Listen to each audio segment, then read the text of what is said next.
But if you do want to see more of this list and me evaluate each one of these artists and give my personal grade on them on top of it, because like, who am I? Hey man, they screw you. You know, screw you. You know, my opinion does matter. I don't care what you have to say.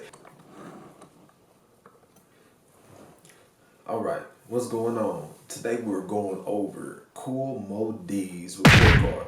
This was sent to me by Traco. You know, so they sent it. Let me go ahead and throw that plug in there real quick. Let's go take a ride through the trench. Come on, laws out daily, niggas jumping over fence. All right, now check this out. So we're gonna start with Jay-Z. On his vocabulary, he gave him a 7. Articulation 9. Creativity 9. Originality 8. Versatility 7. Voice 8. Records 10. Stage presence 6. Sticking to themes 9. And innovating rhythms 9. Now, I'm gonna have to disagree with that. And he gave him a B. I'm gonna have to disagree with that. On vocabulary, Jay-Z has a much more broad vocabulary. Like, I don't know what he's judging that off of, but Jay-Z has his songs where he actually toned it down, because when he was doing all of that extra lyric rap, I gross the most at the end of the fiscal year than these niggas could wish to. like he said, it didn't make sense, so he ain't been rapping like common sense. That's why. So don't get it twisted. Jay-Z did rap with lyrics, so I'm gonna have to call flag on that vocabulary. If anything, Jay-Z, I'd at least give him no less than an 8 on vocabulary. No less than an 8, you know.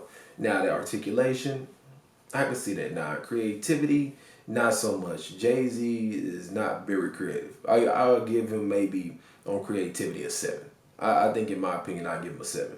On originality, Jay-Z does sound like Jay-Z. Jay-Z doesn't sound like anybody else, even though he kind of has a feel of Big. He has some influence of Big, but generally he still sounds like, if you were to hear Jay-Z, you would know, well, if you hear old Jay-Z, you know it's Jay-Z. You knew who you were listening to. So when you say originality, that's fair. 8, 9-ish, 8. He put 8. I can see that. Versatility, Jay-Z's not versatile. That's one thing I give you. He's not versatile.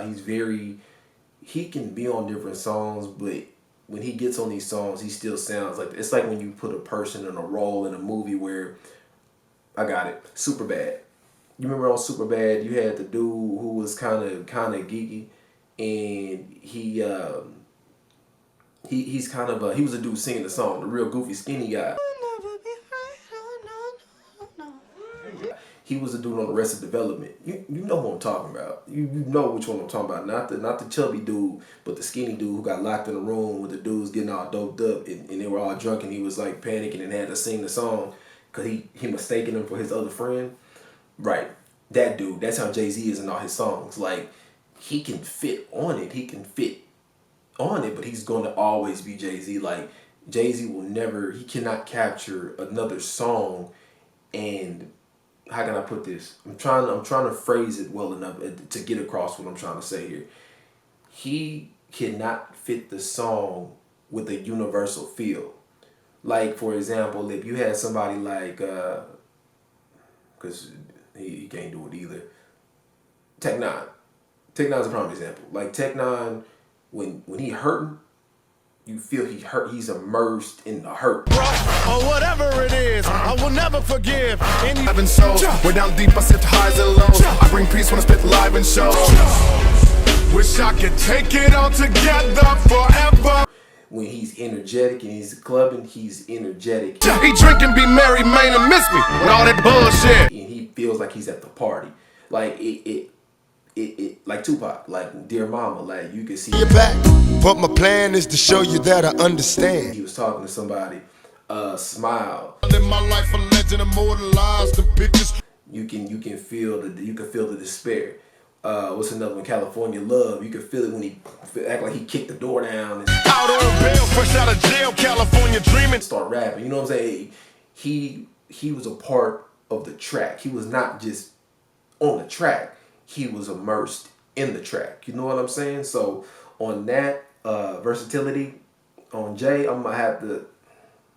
He gave him a 7, but honestly, versatility, I'm gonna have to give him a 5. Just because you're on a song with Linkin Park doesn't mean you fit. So I'm about to give you a 5, roughly 6, which he gave him a 7, but I'm gonna say fail on versatility. On his voice, 8. That's fair. 8's fair.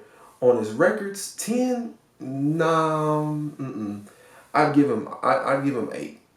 I'd give Jay-Z an 8 on the records. On his stage presence is it matches how he raps. I mean, with his rap style, I don't expect him to be jumping all over the stage, especially talking about Dead Prezi's Renegade and in New York. Like that's not. I mean, when I look at Jay-Z and the way he raps, that's what I would expect his performance to look like. So honestly, his stage presence is a 6, 7. It's not a bad thing. It just matches it matches his style. I mean, it's how he raps. I mean, what do you expect? You have sticking to themes. Yeah, I'll take that back. He used to stick to themes. He used to hold his topics, but this is based in the early 2000s and 90s. So sticking to themes, 9, 10 is fair. Innovative rhythms, he did switch it up. I do give him that. Even though his monotone, non-emotional ass did hit up, different joints like that one 99 Problems. Like he did have a spectrum of tracks that he got on that was different. I do give him that. He got on them. He was not good enough to really kill the beat, but he was good enough to make it listenable. He was good enough to be on the beat, if that makes sense. Like I wouldn't hear it and be like, oh God, dog, why did you even rap on this? Except for the Linkin Park shit. He didn't belong on that at all. He could not handle that. He wasn't good enough. But on the 99 Problems one and Song Cry Knows, like, okay.